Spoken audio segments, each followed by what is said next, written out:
राजस्थान के भीलवाड़ा में एक युवक की बेरहमी से हत्या कर दी गई और उसके बाद भीलवाड़ा में तनाव है। बताया जा रहा है कि मंगलवार रात को दो लोगों ने युवक आदर्श को चाकू से उस पर हमला किया, जिसके बाद आदर्श बुरी तरह से घायल हो गया। आनन फानन में घायल युवक को अस्पताल ले जाया गया, लेकिन तब तक आदर्श दम तोड़ चुका था। पुलिस ने हत्या में शामिल 3 युवकों को गिरफ्तार कर लिया है, जबकि मुख्य आरोपी की तलाश अभी जारी है।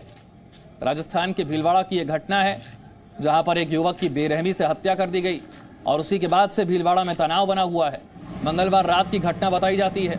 2 लोगों ने एक युवक पर, जिसका नाम आदर्श है, उस पर चाकू से हमला कर दिया और इस हमले के बाद आदर्श बुरी तरह से घायल हो गया। इस घायल युवक को अस्पताल ले जाया जाता है, लेकिन तब तक आदर्श नाम का यह युवक दम तोड़ चुका होता है। पुलिस ने इस हत्या में शामिल 3 युवकों को गिरफ्तार कर लिया है और मुख्य आरोपी की तलाश अभी जारी है।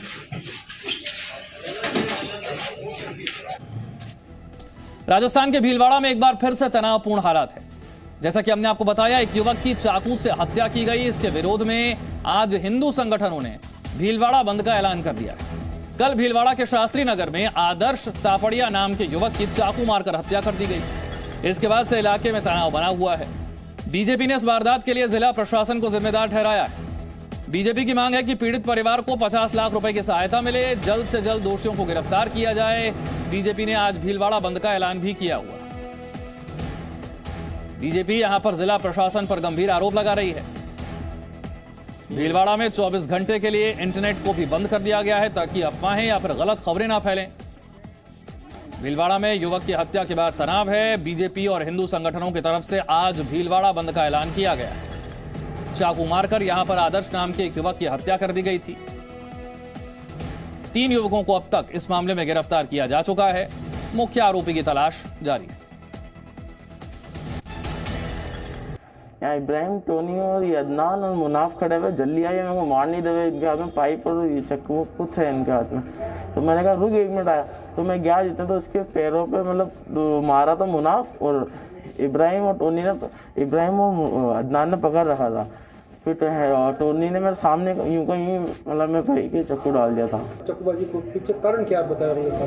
वो दिन को लड़ाई हुई थी, कल दिन में मतलब लड़ाई भी क्या हुई थी, मतलब दोनों एक दूसरे से बहस कर रहे थे किराने की दुकान पर, बस इसी को लेकर। और बस वो आदमी तो ज़्यादा थे, मतलब 8-9 आदमी थे, पर जान तो मैं उनमें से 4-5 को ही था।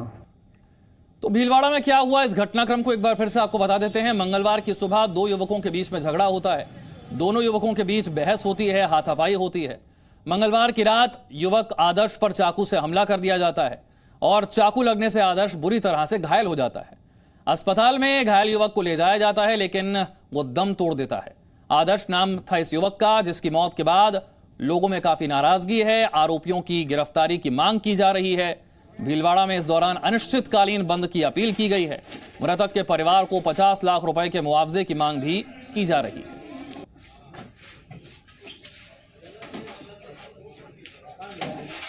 बीजेपी इसके लिए जिला प्रशासन को जिम्मेदार ठहरा रही है। आज बीजेपी की तरफ से और अन्य हिंदू संगठनों की तरफ से बंद भी बुलाया गया है।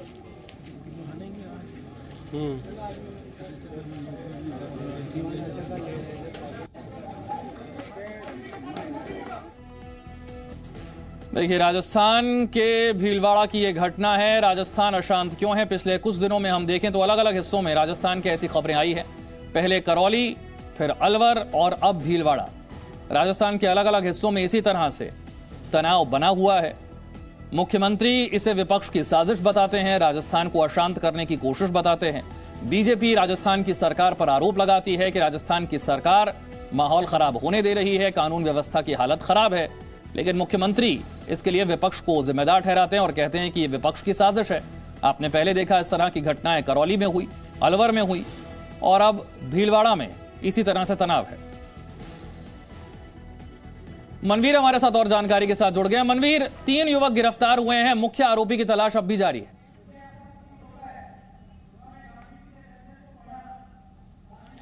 देखिए, इसमें कोई दो राय नहीं है कि पुलिस प्रशासन के द्वारा इस पूरी वारदात के बाद में और जिस तरीके से हिंदूवादी संगठनों की बात करते हैं या भारतीय जनता पार्टी की बात करते हैं, उसने भीलवाड़ा बंद का आह्वान किया। उसके बाद पुलिस की सक्रियता लगातार देखने को मिल रही है। 3 लोगों की गिरफ्तारी कर ली गई है। एक आरोपी फिलहाल फरार बताया जा रहा है, जो कि मुख्य आरोपी है। लेकिन इसके बावजूद अगर हम दूसरे पक्ष की बात करना चाहते हैं, बात पीड़ित परिवार की अगर हम करते हैं, तो पीड़ित परिवार ने स्पष्ट रूप से कह दिया है, जब तक 50 लाख रुपए के मुआवजे की घोषणा नहीं होगी, सभी आरोपियों की गिरफ्तारी नहीं कर ली जाती है, तब तक शव को नहीं उठाया जाएगा, उसका अंतिम संस्कार नहीं होगा। वहीं सड़कों पर अगर हम देखने की कोशिश करते हैं, तो भीलवाड़ा की सड़कों पर इस वक्त भारतीय जनता पार्टी के कार्यकर्ता और उसके साथ साथ तमाम जो हिंदूवादी संगठन है उसके कार्यकर्ता पूरे शहर के अंदर बंद को सुनिश्चित करने के लिए निकले हुए। अलग अलग टोलियां अलग अलग इलाकों के अंदर लगातार गश्त कर रही हैं और ये सुनिश्चित किया जा रहा है कि ये जो बंद है, ये क्योंकि सरकार और प्रशासन को जगाने के लिए, इसलिए ये बंद पूरी तरीके से सफल हो। उसके साथ ही प्रशासन ने तमाम ऐसे स्थान जो कि भीलवाड़ा में संवेदनशील कहे जाते हैं, जहां पर पूर्व में जो सांप्रदायिक घटनाएं घट चुकी हैं, उन तमाम स्थानों के ऊपर सुरक्षा और शांति व्यवस्था को कड़ा करने के निर्देश जारी किए हैं। जो आईजी अजमेर रेंज हैं रुपेंद्र सिंह, वो लगातार मॉनिटरिंग कर रहे हैं इस पूरे भीलवाड़ा प्रकरण की। भीलवाड़ा इसलिए भी संवेदनशील है क्योंकि इससे कुछ समय पूर्व हमने देखा था कि भीलवाड़ा के अंदर सांप्रदायिक तनाव हुआ, नेटबंदी करनी पड़ी और एक तरीके से ये कहा जा सकता है कि जो सुरक्षा और शांति। तो बड़ी खबर यह है कि भीलवाड़ा में युवक की हत्या के इस मामले में 3 लोगों की अब तक गिरफ्तारी हो चुकी है। जैसा कि मेरे सहयोगी मनवीर भी आपको जानकारी दे रहे थे, युवक की हत्या का यह मामला है भीलवाड़ा में, जिसकी वजह से भीलवाड़ा में तनाव है। अब तक 3 लोग गिरफ्तार, जो जानकारी है वो हिरासत में लिए गए हैं। आदर्श नाम के युवक की चाकू मारकर यहां पर हत्या की गई थी। एक आरोपी अब भी पकड़ में नहीं आया है, जो कि मुख्य आरोपी बताया जा रहा है। बीजेपी और हिंदू संगठनों ने बंद बुलाया है। 24 घंटे के लिए यहां पर इंटरनेट सेवाओं को भी बंद कर दिया गया है।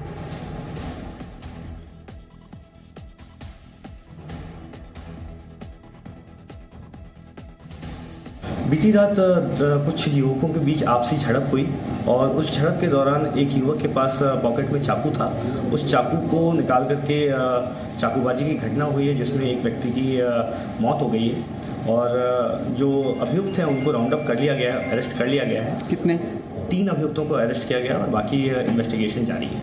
मनवीर के पास एक बार फिर से चलते हैं। मनवीर, बीजेपी की तरफ से जिला प्रशासन पर आरोप क्यों लगाया जा रहा है?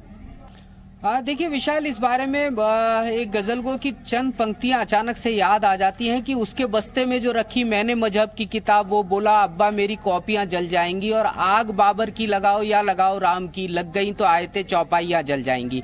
देखिए, कुल मिलाकर के जो एक घटना को देखने का नजरिया है वो कहीं ना कहीं इस पूरे घटनाक्रम में महत्वपूर्ण हो जाता है।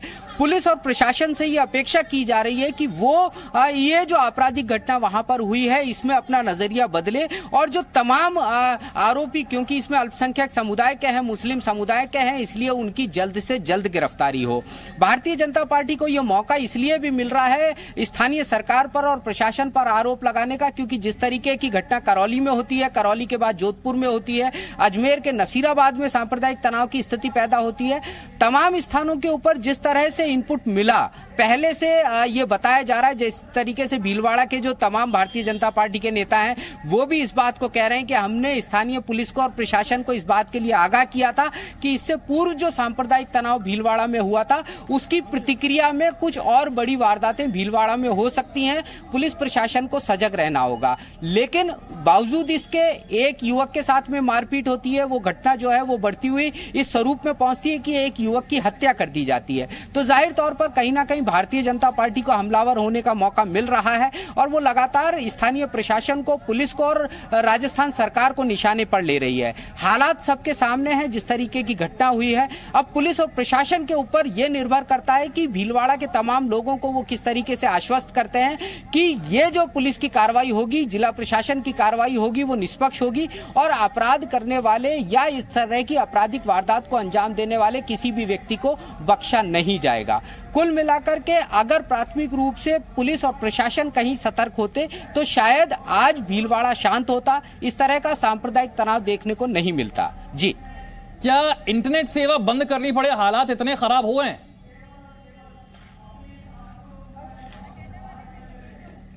देखिए, इंटरनेट के माध्यम से जिस तरीके से बहुत सारी फेक न्यूज वायरल होती हैं, बहुत सारे सांप्रदायिक तनाव को फैलाने की कोशिश असामाजिक तत्वों के द्वारा की जाती है, शायद यही वजह है कि भीलवाड़ा में जैसे ही ये घटना सामने आई है, तुरंत जो इंटरनेट सेवाएं हैं उनको बर्खास्त किया गया है।